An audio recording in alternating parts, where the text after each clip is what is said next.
March 2019. I'm glad you're all here. I wish the weather had treated us better. 8th. Sorry, that's the next meeting. Man, am I precocious or what? So, all right, the 8th of March. Thank you, Keith. And again, I'm glad you're all here. I wish the weather had treated us better. I'm guessing that Jacek is going to have a record number of people on the live stream, so you guys be aware that you're part of the active show and not part of the home show. Anyhow, we're going to get started right away here. We have a forum presentation on stuff that might be of interest to everybody, but especially to newly licensed hams. And our good colleague, AI4SV, that's Jack over there, is going to take over and talk to us about that stuff.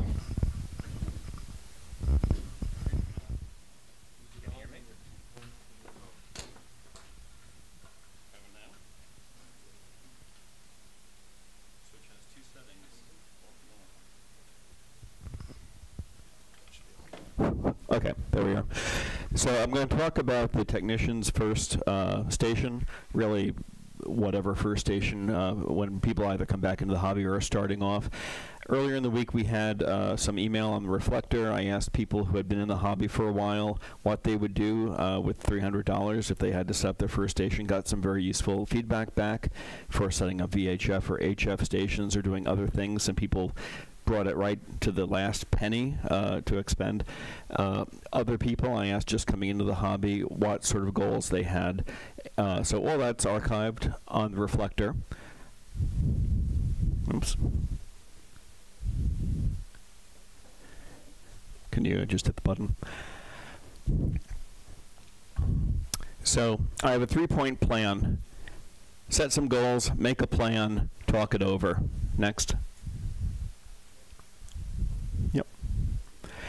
So set goals. When you come into the hobby, it's okay if you don't know what you're doing. No one does. It's okay not to have a direction. What you don't want to do is talk to people who have a really fixed idea of what you should be doing. It's okay for them to know what they should be doing, but you shouldn't start off with, I'm only going to be a CW guy, I'm only going to be on VHF. Take some time, check it all out. Sources of information, number one, the club. We'll talk about what resources the club has, magazines like QST, but more than ever, the internet. And aside from just searching things on your own, I would really push YouTube and podcasts. There are a lot of them out there, and other people have done all this stuff. Why not take advantage of the information they have online? Especially YouTube. It's like the Matrix, where they load things into their brains. You can just learn from beginning to end how to do something by watching a YouTube video. So I would recommend that. It'll save you a lot of time and effort. I think John Schell said earlier today, try before you buy. It can be an expensive hobby, and once you buy something, it's sometimes hard to return it. So why not go over to somebody's house and see it, or see a radio at a club event, or borrow something before you put your money into it. You know, try it out a bit. General advice. One goal at a time. I asked people what they wanted to do when they come into the hobby. I think there were a number of responses. A number of people said they wanted to get into MCOM. Some people said they wanted to work DX contests, that sort of thing. I think a really approachable, doable goal is to get on one of the club nets. So the Monday night 2-meter net, the Thursday night 10-meter net, or the digital net on Tuesday. You know when it's going to be, you know who's on the other end, they're friendly. If you can get that working, then taking the next step is easy. So that might be a very practical first goal, to just get on with the club on the air. When you know what you're going to do, work backwards time-wise. So let's say you want to do MCOM. Maybe you want to work the Marine Corps Marathon in October. It makes sense to work a timeline back to figure out what you need to do, what you need to learn, to acquire, skills to practice, to get you ready for that event later in the year. Next. So do your research. It's better that you do it so that you've gone through the process of learning about it. Make a tentative plan of what to do. Look at your physical layout. There are certain things you're not going to be able to do. If you live in a hole, you're not going to work satellite because you can't see the sky, right? If you've got HOA restrictions, there are things that you're not going to be able to do antenna-wise. But there are ways around all these things too. But it's good to just make a survey at the beginning and figure out what you need to take into consideration. Next. So having figured it out and having your tentative plan, before you do anything, talk to somebody else. You need a reality check. Before you start investing or really spending a lot of time, run it by a few people who have done it before and get their input. It will, potentially save you a lot of anguish. That can be done casual reach out. As we're having snacks later, you could just walk up to somebody and ask them. We have a club mentoring program. Kirk is in charge of the program. We'll have a slide at the end. If you go to the website, you can find it to find a mentor to help you do whatever your goal is, start getting on the air. And look around for who has resources to share. We are a fairly large club. There's a lot of extra equipment floating around. Yesterday I needed a dummy load. I put a request out on the reflector. I now have a dummy load. I didn't expect to end up owning it, but thanks to someone's good graces, I did. And there's a lot of stuff out there. We buy stuff and we don't use it, but somebody can. Very often we buy a lot of stuff, more than we need. The excess can go to somebody else. Or if you can convince your friend to upgrade, then you can get their old stuff. And very often that's a cascade of people upgrading, and the new person's going to be at the other end of that cascade, but they'll be happy. Everyone will be happy up the line. All right, next. So general, don't sweat the details, just get on the air, right? Getting on the air this week is better than doing it perfectly 3 months from now. It's just better to start. The amount of experience you'll get once you're on the air is vastly greater than thinking about it, because you're not going to anticipate all the things that can go wrong. You better just try it, smoke it, and get it repaired. The fun part's getting there. Very often, I spend weeks setting up an antenna, get on the air with the antenna, try it out for a week, and then I'm done. And I start the next antenna. The fun part is getting it all set up, and you're going to be constantly doing something new. You're never really going to reach the end, right? Everything is taking it one step further. So you might as well just start, have fun doing it, making mistakes and so on, and expect to revise it quite a bit. Eventually you'll be the mentor giving the talk. Next. Some specific recommendations. I love QRP. I operate QRP portable quite a bit, but it's a really hard place to start. I probably would not recommend, unless that's really your thing, that you start off QRP. It's hard enough to get the operating skills and everything else set up to make contacts without having that against you. So you don't have to buy a 500 watt amp to start off with, but why not make it a little bit easier on yourself with your initial station and not start off QRP. Kits probably are also not the place to start. There's a lot of things that can go wrong. You want to eliminate all the issues that can crop up, and there'll be plenty of them without having a kit. You could have a bad solder joint on the kit and spend weeks wondering why no one's answering you. Probably better to start off with something that works and is pretty solid. Later you can do the kits. And finally, take a look through the membership survey that we did. There's some good advice in there as well. Next. So within the club, I just wanted to run through a couple thoughts about who's around and can tell you things. So two flavors of station that are likely to come up as a first station, VHF and HF. For years, people have been saying, start off with a VHF, handheld, and HT. People have differing opinions on that, but whichever way you go. So for VHF, we have two repeaters in the club, the 2 meter and the 440 repeater, and we have them on our net on Monday nights. Probably the best person to ask is the repeater meister, Brendan, KM4HRR, or the previous one, John Transu, AF4PD. We have a FM weak mode contester in the club, John Young. I would talk to him if you're thinking about doing any kind of VHF contest. The Ratmeister. So John Shell brought up this concept of having a rat tail on your HT as being the one thing that you should really consider to improve reception on your HT. If you've got a 19-inch bit of wire that you can wrap around your antenna, that will greatly improve reception and transmission as well. So talk to him about that. And finally, if you've got a tube of toothpaste and a piece of cardboard, Ron Payne can show you how to make an antenna to talk to submarines. And then the club. So hit once. So how many people here have made a quarter wave vertical antenna for VHF? All right, so that's probably 10 or 15 people. Next, how about a J-pole? Plenty of J-pole meisters. And one more, and a Yagi. All right, so, and a dipole. So, you know, all of the initial antennas that you're likely to make for VHF, there are plenty of people in the club that have made them before and can make them again, and it's a good first project. Next.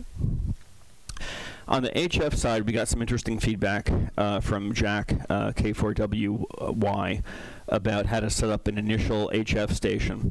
And we'll talk about whether you might go VHF or HF initially in a second. But essentially, the HF station is pretty simple. You need a rig. You're not going to get away without buying a rig of some sort. But there are plenty of them on eBay that run maybe $200 or so. Not the most recent thing, but they'll get on the air.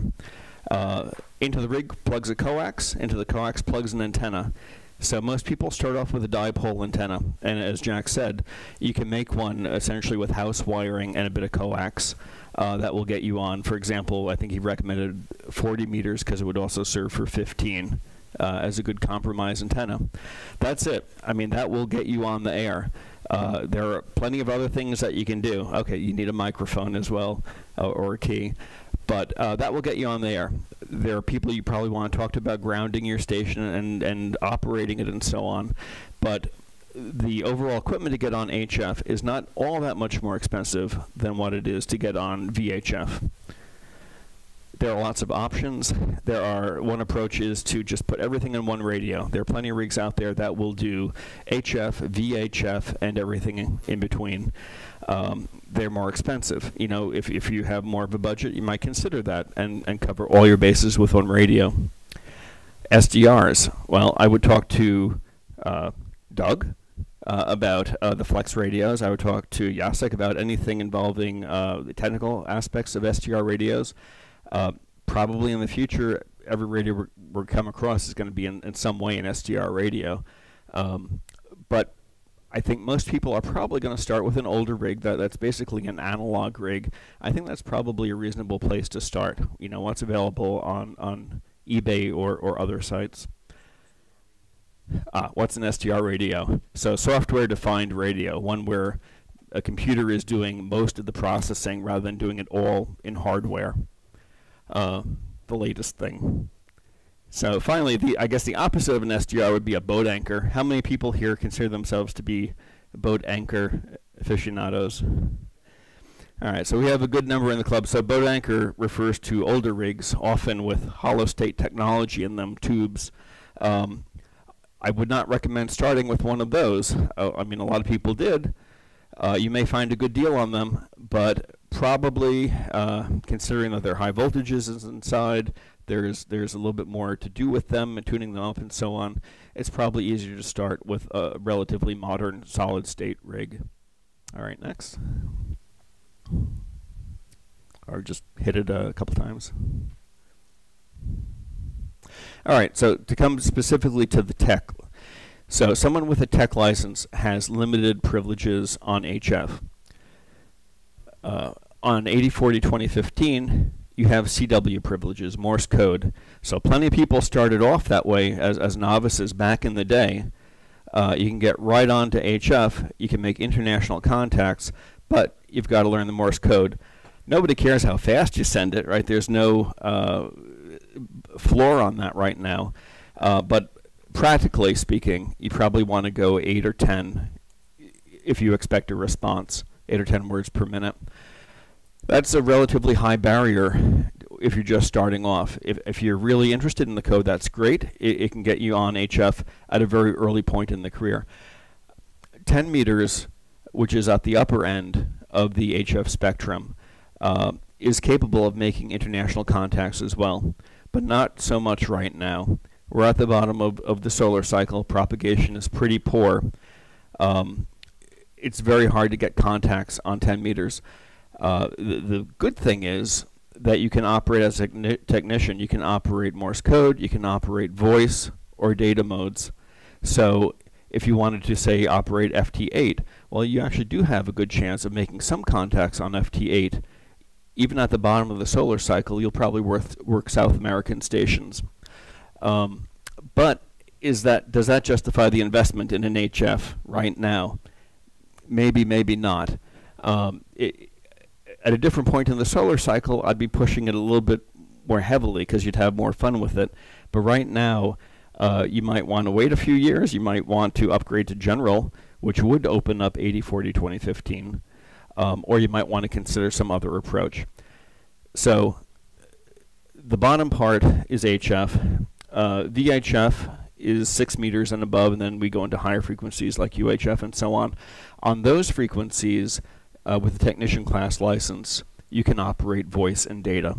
So the alternative would be not to go HF right now, or to go HF in the sense of working club contests and with other people when you have a control operator and can do voice and data and so on, as long as you have someone with a higher license class as the control operator of the station. Get that experience, but maybe hold off for now on your own station. But it's a personal choice.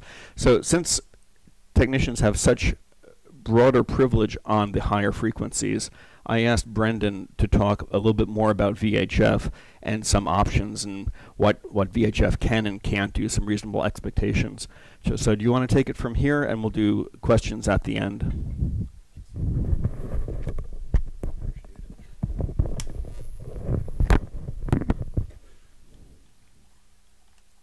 Thank you. Hey guys, I'm Brendan, KM4HRR, and tonight I'm just going to talk about whatever's up there. So set your expectations. We're talking about new amateur radio operators and your first radio, right? So a lot of people say HT, dual band HT. I've been a fan of that. That was my first radio, but it really depends on what you're going to do.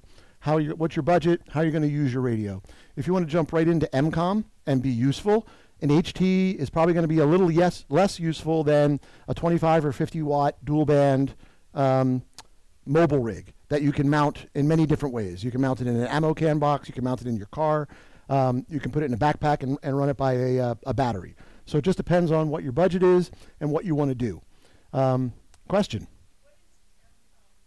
Emergency communications. So slightly different than public service. Public service would be like parade support, race support, things like that. Emergency communications would be like ARES supporting their local emergency operations center and passing messages and doing MCOM stuff. That's a whole other world, and we can teach you all about that. So let's see. How do you anticipate using it? Kind of just a repeat, all the different varieties of uses. And then, like Jack was saying, with the low solar cycle, I'm hearing a lot of older HF guys now getting into digital voice hotspots and doing DMR and D-Star because they can't talk to their buddies overseas as easily as they could a couple of years ago. Next slide, please. All right, so one of my biggest pet peeves with anybody's new radio, and it was mine with my first 6 or 8 new radios, is learn your radio. Please don't just buy a radio and bring it to me at the next meeting and say, can you program this for me? My expectations of you is that you're going to know why you bought a radio, right? Why did you buy the handheld? Why did you buy the mobile? Why did you buy a 2-meter rig versus a 70-centimeter rig? Why did you have to have APRS? Why did you have to have GPS? That's your decision. Buying a radio is a personal decision. I can tell you what my opinion is, but that doesn't matter to you. So figure those things out. I'm happy to help you learn how to program it, but I really don't want to program your radio. Lots of reasons you should want to know how to program your radio. Something always breaks in the field. If you're deployed on an MCOM or a public service event and you drop your radio and the battery pops out and you lose your programming for whatever reason, you need to hand jam in the frequencies that you're using real quick. Don't come running to me. I'm doing something. I'm net control. I'm busy, or everybody else is busy. Learn your radio. Know your radio. And up here, I have a lot of job aids. Every radio now has a nifty guide. I have one for every radio I own. Some of them come with these little pocket guides. Flip through real quick. Figure out just 1, 2, 3, 4, 5. No fluff. No paragraph to support what you're doing. Just here's the steps to accomplish what you want to do. These are awesome. Next slide, please. I can't remember what I wrote here. Okay, so lots of options. So a standard handy-talkie, this one happens to be DMR, comes with a stubby antenna. And out of the box, these things are flawed. Stubby antennas don't work very well. They don't have The other half of your antenna, a tiger tail, which you can build and put on, which increases receive and transmit capabilities. We can talk about that later. I have them on most of my radios. You can take a 5-watt handheld and introduce a small power amp, 35 watts, 5 watts in, 35 watts out. And this runs off a Bio-NO battery in a backpack for the Marine Corps Marathon or other things. And my HT in the basement in Springfield that can't hit the repeater on Monday nights can now hit the repeater so long as you have a good antenna. So antenna, antenna, antenna, antenna, antenna is what matters with your radio, right? Just like you listen before you hit the push to talk, antenna is the single most important thing. You could have a $10 Baofeng radio or a $5,000 SDR radio. And if you don't have a good antenna, there's really no difference between those radios at that point. Lots of options for a little bit of money and a little bit of effort to make your inexpensive HT better. You can do antenna upgrades. One of my favorite is a roll-up J-pole. This is 16 feet of coax and then 8 feet of antenna. I have a little hook on it. I take it with me when I travel to hotels. I hang it outside, hang it this way, or just throw it out the window, hook a water bottle to it. Now you have an antenna hanging out the window. The other end goes to either the power amp or your handy-talkie. I was in Omaha, Nebraska. My handy-talkie by itself couldn't hit anything at all. And I threw this out the window. I hit 5 D-Star repeaters, a bunch of 70-centimeter repeaters, a bunch of 2-meter repeaters. And I was talking to all sorts of people all over Iowa and Omaha with this. And without it, I was talking to nobody. Lots of other options. I think we're pretty much done. But let me see what else I said. All right, so learn how to program your radio, practice with your HT. Again, you know, in my opinion, I'm the emergency coordinator for ARES in the county. So if you're going to come support an event and you're going to commit to my team and that we end up doing a deployment, I have to expect that you know how to use your radio, you know how to program your radio, that you know what you're doing with your radio. Can't stop in the middle of an event and tap your buddy on the shoulder and say, how do I do this? So my expectations for you are that you have good expectations for your radio and that you care enough to learn. I think that's as important as picking the right tool. And again, the nifty guides. And is there one more? Yes. So here's just a quick difference. The top one says handy-talkie. The bottom one says mobile. You can read over them. I won't bother reading them, but just the quick differences between pros and cons of each. So basically handheld, lightweight. You can upgrade the antenna, make it better. Mobile rig, more power, better coverage, better operating range. Variety of different types of antennas you can use with that. So I think that's it for me. Anybody have any questions? Yes. Digital mobile radio. It's one of the digital voice modes. And remember the other, we did that demo up in the, so I was showing you DMR and D-Star. So D-Star is a lot of people think it's a proprietary ICOM thing. It's not. It's the Japan Amateur Radio League's development. And it used to be just ICOM, and now Kenwood makes a single radio that does D-Star as well. So digital voice modes. The question was, what is DMR and what is D-Star? Just so people at home know. Are you done, sir? I don't know. I think Are there other questions? Any more questions for either Jack or me? Yeah. Of the dual band 2-meter and 70-centimeter versus just getting a 2-meter rig. Sure. So one of the things, The relative value of getting a 2-meter versus a dual band versus a single band. mono band. Okay. So one of the events that we've been asked to take over recently is the American Diabetes Tour de Cure. Covers a huge area of Northern Virginia. One of the big loops is like 110 miles. So there are areas on that race course where our local repeaters don't have coverage and simplex just won't work. So, and I'm talking about people with handy-talkies, because that's what most people that volunteer for these events come with a 5-watt or 6-watt handy-talkie.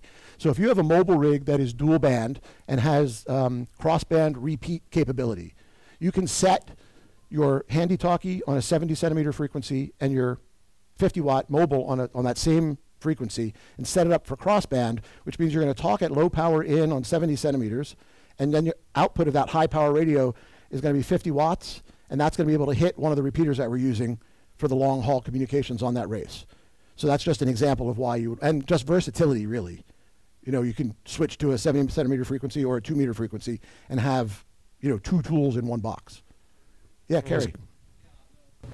The Marine Corps Marathon, we used to keep everything really simple. You want to for the Marine Corps Marathon. Yep.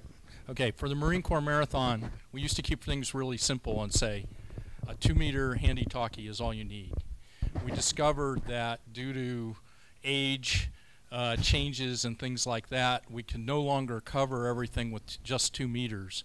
So now we're requiring dual-band handy-talkies if you're going to help out with the marathon. It's a recent change. Last year was the first. I think last year was the first year we required it. Year before we suggested it, and from now on you're going to need a dual bander if you're going to help out. So that's an excellent point. And the Marine Corps Marathon, people who don't know, that's the region's largest mass casualty training event, and we need a lot of ham radio operators, and we're always just a few short. So buy whatever radio you're going to buy and bring it on out to the marathon and give us a hand. The other thing is, look at it like you're getting twice the radio, right? So you're spending a little more money for a dual band radio than you are for a mono band radio, but you have options. Yep. Just want to make a comment about the 2 meter versus 440. I think, like you said, antenna. It's also location. Comment relative to the 2 meter 440 combination or one of the other. As you mentioned, antenna, location.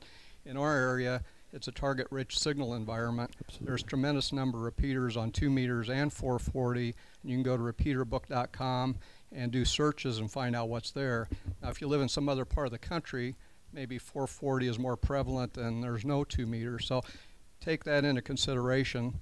And also, like if you march down the path with DMR, most of that is on UHF, 440, yeah. And so you'd want to focus on that. So. Absolutely. Yep. Anyway. And just to validate that point about the antenna, and location, tune into one of the nets, 2 meter nets that we have in the county, and you're going to hear 5 or 6 people trying to get in that we can't hear them. We can hear them break the squelch, but we can't hear them talk. It's all static. So net control always asks, and it could be Bluemont, could be here, could be Woodbridge, whoever's doing the net. They always say, try more power, try another location. And with your handy-talkie, it could be as simple as doing this, and you're going to be in the repeater strong, and you go back here and you're going to be in the mud.